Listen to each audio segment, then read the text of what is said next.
se retrouve aujourd'hui pour un update lecture. Il était temps. Je vais vous parler de mes 3 lectures du mois de mars, parce que ce mois-ci je n'ai lu que 3 livres. Je suis encore en train de lire le 4e à l'heure où je tourne, et j'aurais probablement pas terminé de le lire avant début avril, donc je sais pas trop. En ce moment je suis beaucoup sur l'ordi, je joue aux Sims, et je fais que ça en fait. Même je suis moins sur mon téléphone, je suis moins à regarder les vidéos justement. Mais c'est en train de revenir. C'est en train de revenir. Du coup, j'en termine avec ces 3 lectures du mois de mars pour repartir bien sur un bon rythme au mois d'avril. En tout cas pour ce qui me concerne, parce qu'en ce moment je ne travaille pas, donc j'ai le temps de lire. Je commence tout de suite avec un incontournable qui est Un sac de billes, voilà, de Joseph Joffo. Donc c'est une vieille édition que j'avais trouvée d'occasion, je ne sais plus où. Je ne connaissais pas cette histoire. Je pense que ma mère a dit qu'elle avait vu le film, il me semble, si je ne dis pas de bêtises, je crois qu'il a été adapté en film.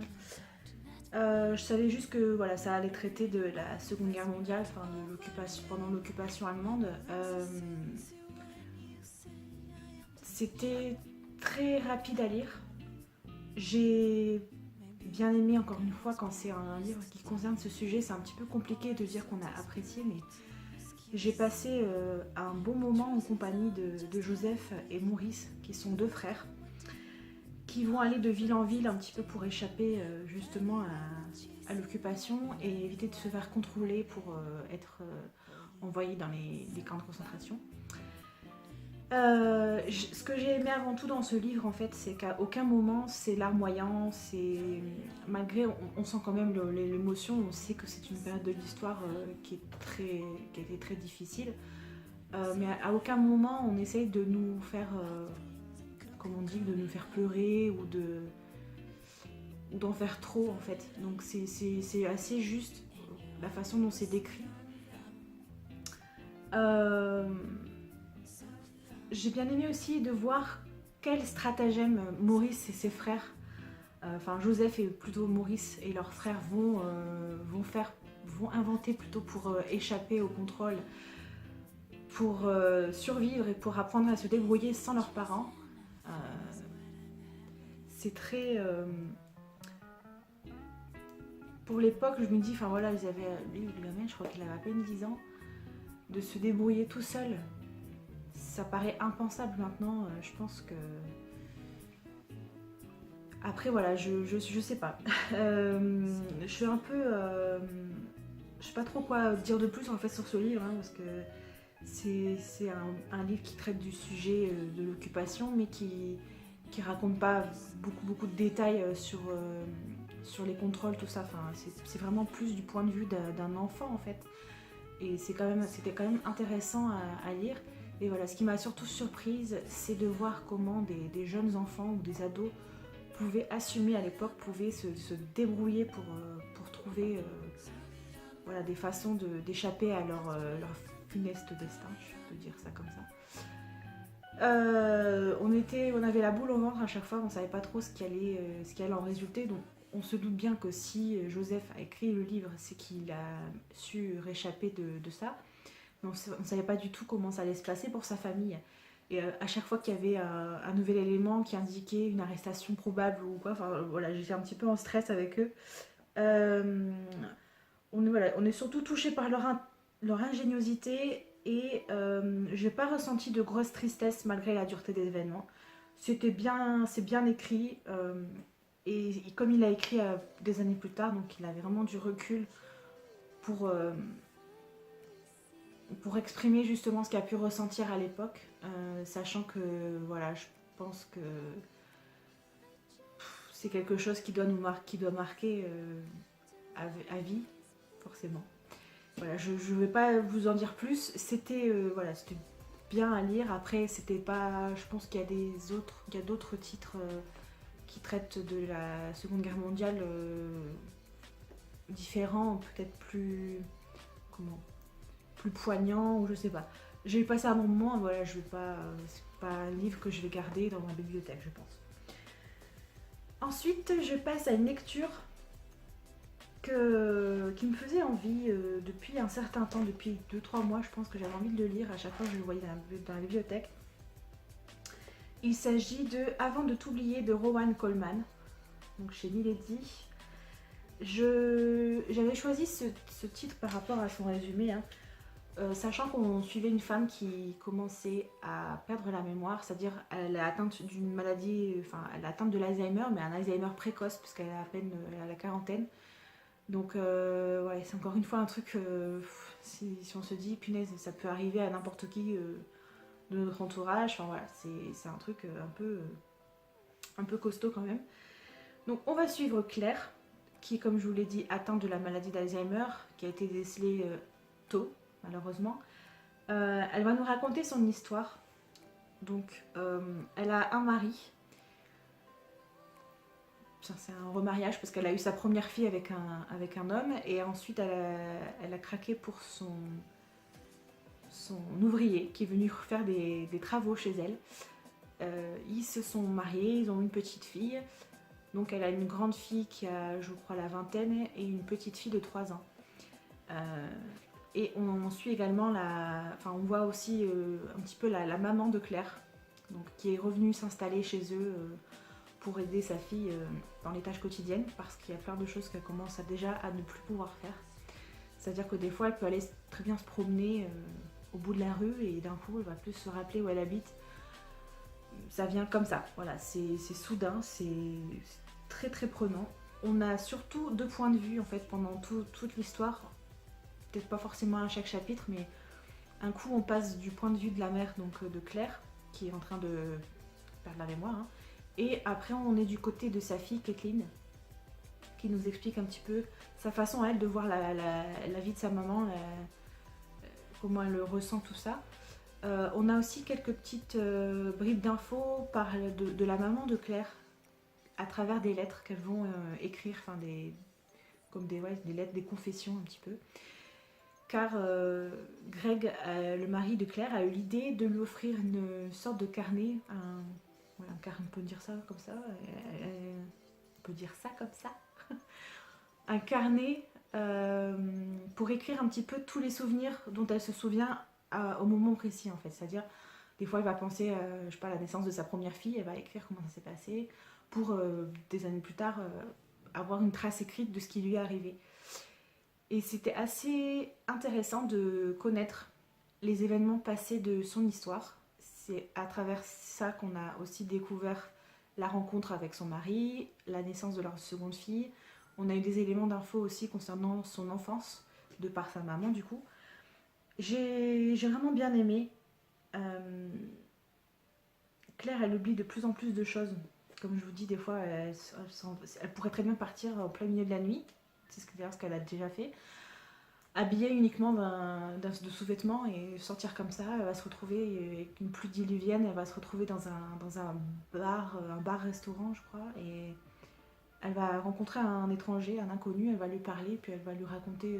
Au début, elle va lui cacher un petit peu sa vie et elle va lui raconter quelques petits mensonges pour justement ne plus penser à la maladie, car elle dit que quand elle est avec lui, elle ne se sent pas malade, elle se sent une autre femme en fait. Et c'était très très intéressant.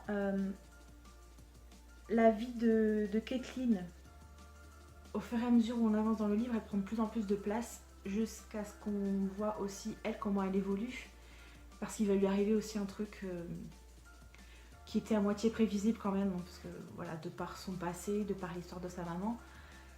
Et on se dit comment elle va réagir, Claire, quand elle va savoir ça. Et c'était très... Il y avait... D'un côté quand même c'était drôle, parce qu'il y avait des moments drôles. Que dire d'autre? Sans tout vous dévoiler ce qui va se passer. Au plus on avançait dans l'histoire, au plus j'avais les boules en fait, parce qu'on se rend compte qu'elle oubliait des trucs vraiment essentiels, limite. Des fois elle voit sa dernière fille et son prénom ne lui revient pas tout de suite. Enfin, on sent que sa vie commence à lui échapper et ça fout des frissons parce que, punaise, on se dit... quand on commence à se rendre compte qu'on perd la mémoire, ça doit être dur. Après, bon, il y a les gens qui ont Alzheimer, qui sont âgés, si c'est arrivé d'un coup, il n'y a pas de retour en arrière. C'est très très rare qu'ils se rappellent de choses de leur passé, des dernières années, des 10-15 dernières années. Souvent, ils ont des souvenirs qui sont beaucoup plus anciens. Enfin, en tout cas, c'est ce que moi je sais, ce qu'on m'en a déjà dit. Et de voir, c'est vrai que des fois, des petits détails, elle perd des mots. Il y a des mots, par exemple, le truc pour se faire les cheveux, elle sait plus que ça s'appelle une brosse. Ou, enfin, c'est vraiment tous des petits détails comme ça, en fait, qui disent, mais en fait, c'est dingue comme le cerveau peut partir complet en vrille et retenir uniquement les choses qui sont peut-être pas finalement si importantes que ça. Enfin, vous verrez, en fait, si vous lisez l'histoire, il y a des fois, elle se rappelle des choses, on se dit, ouais, pourquoi elle se rappelle de ça, et alors elle se rappelle pas de ce qu'elle a mangé la veille ou de ce qu'elle a fait la semaine d'avant. Bref, j'ai vraiment eu les boules, j'ai eu des frissons, et à la fin, bon, autant vous dire que j'ai chialé, mais comme une madeleine, mais vraiment, j'ai vraiment chialé comme une madeleine, car j'étais très très très étonnée par la fin du livre. Ceux qui l'ont lu, donc je vous le rappelle encore, c'est Avant de t'oublier de Rowan Coleman. Ceux qui l'ont lu savent de quoi je parle. Si vous ne l'avez pas lu, n'hésitez pas, si vous aimez bien les romans un peu qui fichent la chair de poule, mais par rapport à côté émotion, enfin voilà, c'est pas non plus un truc où vous chialez de A à Z. Hein. C'est vraiment, moi je pense que c'est vraiment la fin qui est assez prenante, que moi personnellement je n'ai pas vu venir. Après, je ne sais pas si d'autres l'ont lu et qui avaient deviné la fin. D'ailleurs, j'ai toujours pas mis, je sais pas si j'ai mis mon avis sur Livre Addict, je vais aller voir. Ce mois-ci, j'étais un petit peu une catastrophe pour le suivi de mes lectures. Enfin bref, je vais passer à la dernière lecture de ce mois-ci. Donc, c'était la première lecture que j'ai commencée au mois de mars, car j'ai eu la chance d'être sélectionnée par la masse critique de Abellio pour lire un livre qui s'appelle Cours petite fille, aux éditions des femmes Antoinette Fouque, qui est une sorte de recueil, c'est un ensemble de plusieurs textes, de plusieurs témoignages, de plusieurs opinions sur ce qui a fait un petit peu suite au mouvement #MeToo. Donc je ne sais pas si vous l'avez, si vous connaissez. C'est un mouvement qui a été repris par l'actrice Alyssa Milano. Donc je pense que vous voyez qui est cette actrice. Elle a joué notamment dans Madame est servie quand elle était plus jeune, et elle a joué dans Charmed aussi, qui était une de mes sorcières préférées. Comment C'est un peu... Mon avis, ça va être un petit peu compliqué de vous donner mon avis complet d'un coup comme ça, en étant bien clair. Hein. Parce que c'est un livre que j'ai mis au moins 2 semaines à lire, mais sans mentir. Je lisais par bribes, car il y avait des passages où il fallait vraiment se concentrer, parce qu'on avait des sortes d'analyses sur les causes du féminisme, les mouvements du féminisme, à quand est-ce que ça remontait. Enfin voilà, je vais essayer de vous donner, je suis en train de chercher la table des matières, pour vous dire, il est séparé en 5 parties, je crois. En 5 grandes parties, si je me rappelle. Ouais, 5 parties. Donc par exemple, en première partie, pour vous dire un petit peu comment ça se produit, ça se présente plutôt généalogie de #MeToo, scansion et enjeux. Donc on a différents entretiens, on a des sortes d'analyses en fait par des gens. Je vous lis des petits titres de chapitres comme ça, par exemple, que nous disent Balance ton port et MeToo sur l'évolution des mœurs. Ensuite, Argentine, la révolution des filles, #MeToo, le plus dur est à venir, ou les forces et faiblesses du face-à-face. Donc ça, c'est vraiment tout ce qui va concerner le mouvement #MeToo en lui-même, comment il est divisé et ce qui va en découler. Après, on a le grand 2 qui concerne prendre la parole, dire le corps, transgression, transformation, émancipation. Donc là, c'est vraiment plus focalisé sur le fait que les femmes décident de parler, décident de faire quelque chose, de ne pas laisser les choses pourrir, de faire entendre leur voix. Et pareil, on remonte à... On a des fois des témoignages qui remontent à plusieurs années, hein, bien sûr, qui dataient d'avant le mouvement #MeToo. C'est vraiment... c'était très intéressant. Après, comme je dis, il y a des parties qui étaient un peu plus longues à lire pour moi, un peu plus pénibles. Toutes les parties, on analyse vraiment le côté sociologique, je crois que ça se dit, sociologique. Voilà, tout le côté vraiment sérieux, le côté étude, le côté des faits historiques. Pour moi, ça m'a moins intéressé, on va dire. Après, il y a dans le grand 3, on a scène du désir, agression, séduction, consentement. Donc là, on a des entretiens aussi. On dissèque encore un petit peu le mouvement #MeToo, bien sûr. Euh, Harcèlement sexuel, séduction et éthique du consentement, ce que nous apprend l'affaire Weinstein.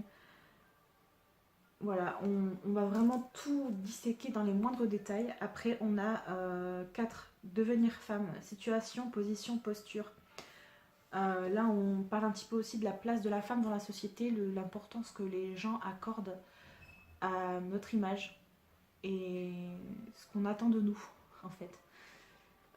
Voilà, donc ce passage-là n'était pas très très long. Et à la fin, grand 5, un féminisme, déféminisme, communauté, subversion et dérèglement. Voilà, cette dernière partie, hein, pour être très honnête, je l'ai lu un peu en diagonale. Parce que j'en avais marre en fait. Autant les témoignages étaient très prenants, étaient très intéressants, étaient très... comment ça va vous donner un peu du... Enfin, ça m'a donné du dégoût envers les hommes qui ont fait ces actes abominables. Après voilà, je pense qu'il faut vraiment... Je vais le conserver parce que peut-être que je le relirai à un autre moment de ma vie ou je sais pas, où je relirai peut-être un chapitre ou un autre par-ci par-là pour vraiment plus essayer de mieux comprendre en fait. Parce qu'il y a des choses qui sont à la portée de tous, hein, que tout le monde peut comprendre. Mais après, il y a comme je vous dis, des sortes d'analyses du mouvement, des analyses de quelles sont vraiment les origines du mouvement, ce qui s'est passé dans les années déjà 60, les années 70, vraiment l'évolution de ce qu'on attendait de la femme, la femme dans la société. Encore aujourd'hui, ça peut ouvrir pas mal de débats. Donc il y a le côté, les violences qui sont faites aux femmes, bien sûr, mais après il y a aussi le côté, surtout, je pense, qui est très important maintenant, c'est aussi important hein, de parler des violences qui sont faites aux femmes, c'est pas normal. Mais en ce moment aussi, on entend de plus en plus parler de la femme, de la place que la femme occupe dans la société, et surtout de ce qu'on attendait.